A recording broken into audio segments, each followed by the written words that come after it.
Is there anything to be said for keeping the Senate just for the way it passes policy? Like one kind of keeps a check on the other for the House and the Senate?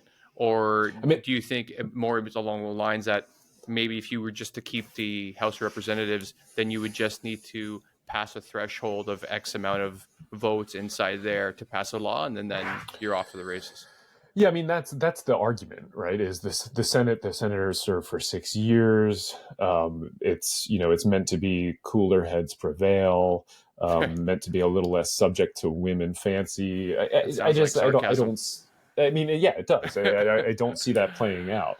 But I also want to take just a moment to answer your question about the influences on our Constitution, because this is important, especially when we're talking about white Christian nationalism, right? Because one of the things that Christian nationalists argue is, again, we're founded as a Christian nation, and so they have all of this disinformation that is floating around out there that they push really, really hard to try to argue that the United States is founded as a Christian nation. And it's things that I think people have probably heard, right? Like the entire Christian nationalist identity depends on these lies and myths that we are one nation under God and in God we trust, and that the Declaration of Independence references the Christian God 4 times, and that the founding fathers were all evangelical Christians, and that they prayed at the Constitutional Convention, and that the Bible influenced all of their principles that they put into practice in the Constitution at the Constitutional Convention,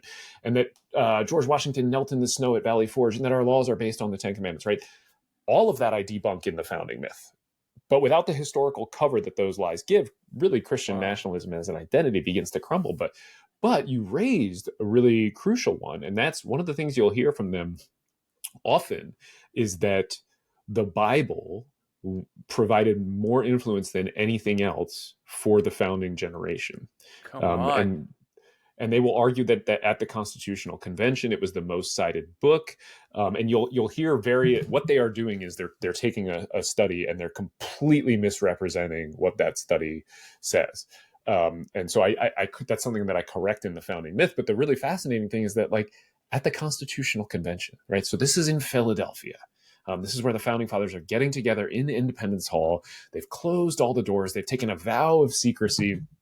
And they're debating, like, how are we going to create this Constitution? What is it going to say? It's where we get the awful 3/5 compromise. It's where we get the really cool stuff about separating church and state, right? And Thomas Jefferson is in France at the time, right? He's actually not. He's got influence into this because he was an influential political thinker at the time, and because he's got the ear of James Madison, who's really influential at the Constitutional Convention. But he's not there, and we have all of the records from all of the delegates to that Constitution, their journals, their letters to each other, the notes that they kept at the Constitutional Convention itself. Right? You can go look and see Ben Franklin's notes from the Constitutional Convention. You can see where he added a little note at the bottom when the founders, or the framers at the convention, are talking about, well, maybe we should have a prayer. And Franklin writes, the convention, except for 3 or 4 persons, thought prayer unnecessary, right? Like we know this, and we know because we have all of those records that they didn't turn to the Bible. In fact, they referenced it like almost 0 times. Almost 0 times. Ben Franklin references a story once, but it's not to say, like, the Bible says this, so we should do it. It's just to make another point, and he's using a story that everybody knows to make that point.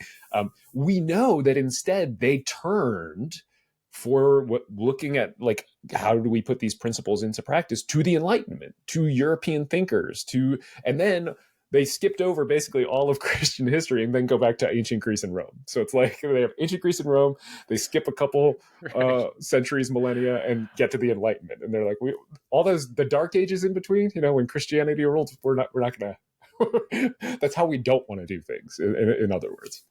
Right.